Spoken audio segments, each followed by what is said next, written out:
Welcome Chem 8 students. This is the first video recording in the process to review for the common exam this coming May. All right, now this morning I opened a link on ChemDoctor and all of the relevant documents to study for the common exam are listed, and the link is already on MS Teams.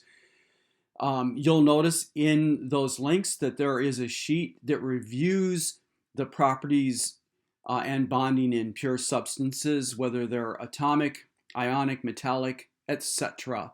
And what we're going to do right now in this video is we're going to review the key issues where questions appeared on the pre-comp, because the emphasis on the common exam will be the topics that were covered on the pre-comp. And I chose this video, the things that are in this video, based on questions that you guys uniformly missed on the pre-comp. And we're going to just go through this boom, boom, boom. So let's go ahead and get started. For an ionic solid, and when we talk about ionic, we're talking about compounds. I'll give you two examples here, something like sodium chloride. You have a metal that is paired with a nonmetal, for example. Another example, this would be aluminum oxide. Both of these are ionic compounds. The predominant bond that bonds the two ions together is ionic. All right, and you already know the definition to this. If there is some problem with that, you're going to need to get that reviewed quickly. In terms of hardness, these compounds are always solid at room temperature. They're very hard compounds and they're brittle. So if you whack them with a hammer, they're going to break apart into small pieces. In terms of conductivity, there's two things or 2 points here that you need to keep in mind. Number one, they're not conductive as the solid. Not conductive as the solid. They are conductive melted. They are conductive when melted. When melted. The melting points are either high to very high. It takes a lot of heat, a very high temperature to melt an ionic solid. All right. Okay, so I'm going to draw a line across here. That's the review for the ionics. Now we're going to move on to the compounds that are metallic.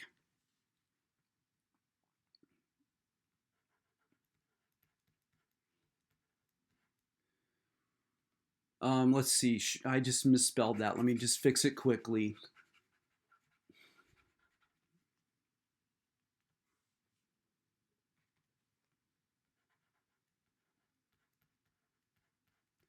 All right, these are going to be the metallic solids, and I'll give you a range. You should know by now what the metals are. So like, I'm not going to go on about how you figure that out. If for some reason you're sitting in 8th grade, you don't know what the metals are, then you need to bust out a periodic table and do the requisite review.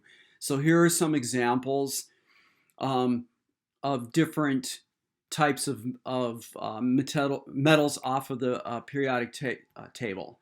All right, now one thing I want to mention here very quickly is that I've also included one of them, which is out of group 1A and 2A. Notice that these guys have slightly different properties than the other elements that I listed here. All right, the type of bond is going to be metallic. All right, you should be familiar with the fact that that type of bond usually is characterized by calling it a sea of electrons. The electrons are basically free to move.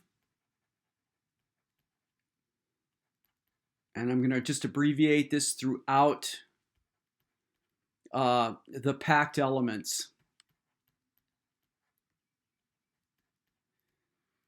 These bonds, by many experts, are characterized as being called covalent.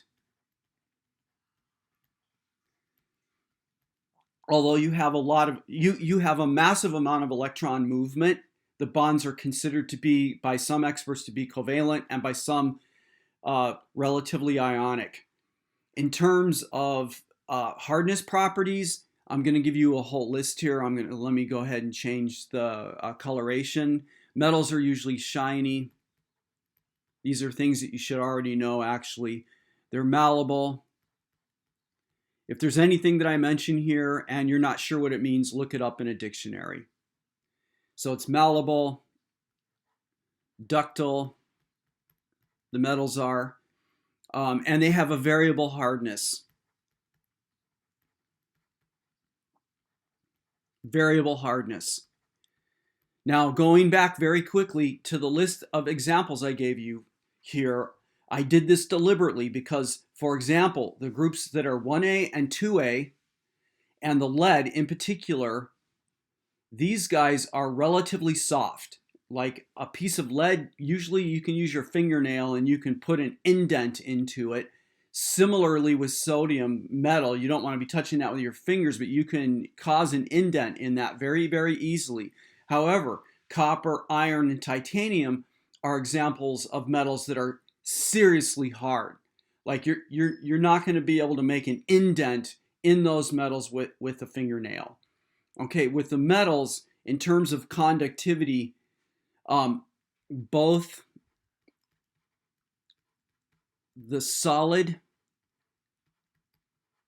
and the liquid, once it's melted, I'll abbreviate liquid, are conductive. So these are going to conduct electricity very, very easily. All right, and then the melting points are variable, like the hardness issue. All right, as an example, Na melts easily.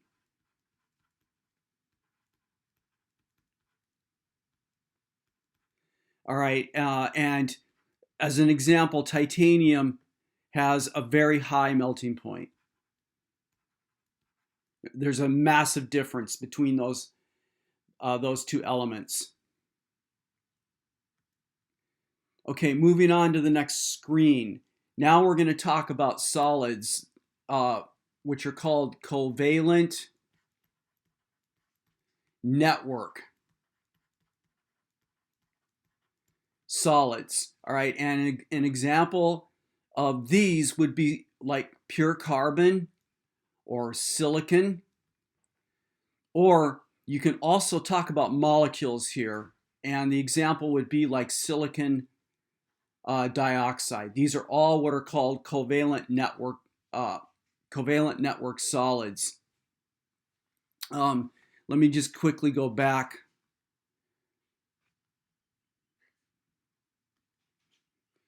Okay, so the type of bond here is going to be covalent.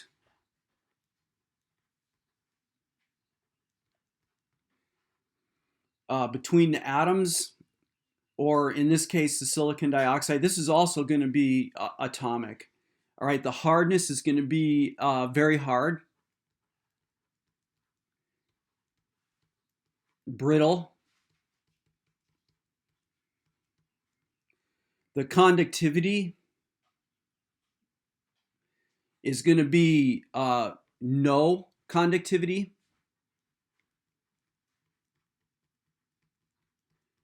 They do not conduct electricity. All right, and the melting points are going to be high melting.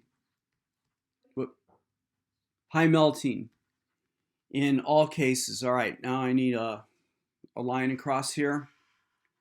And our next example is going to be our molecular solids.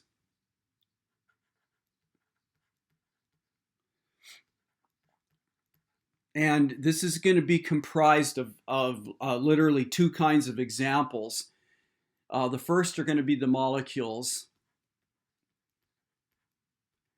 And in this case, we would be talking about examples like H2O, water, or another example would be benzene. So these are molecular. All right, and the second example would be your atomic molecules.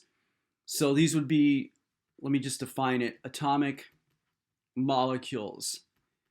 And examples here would be things like hydrogen, H2, N2, O2, and those kinds of elements. And then we would also have the group 8A. So that would be things like argon, helium, krypton, and so on. All right, now, the types of bonds between the molecules in this case will be what are called intermolecular forces. Let me spell that out.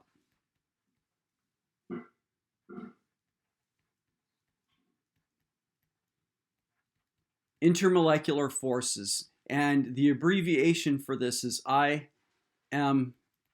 All right, and these forces are weak. They're weak forces.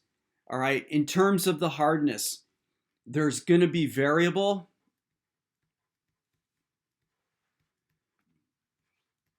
hardness. Anything from being brittle to malleable. Brittle to malleable. If you think about water, for example, all right, when this freezes, right, think ice cube, it's brittle. If you whack an ice cube with a hammer, it's going to fracture and blast all over the table. On the other hand, something like benzene, in its solid form, is going to be relatively malleable by comparison. You can think of it like a wax, right? All of you have had experiences in your life with candles, so you know what a wax is. If you put your fingernail against a wax, you can make an indent in it. An ice cube, you're not going to be able to make an indent in the ice cube with your fingernail. All right. Now, in terms of conductivity, these are not conductive. They're not going to conduct electricity. All right, not conductive. And melting points, because the forces are weak between the particles, the melting points are low. Low melting points. Okay, now with that, I'm going to go and conclude this review.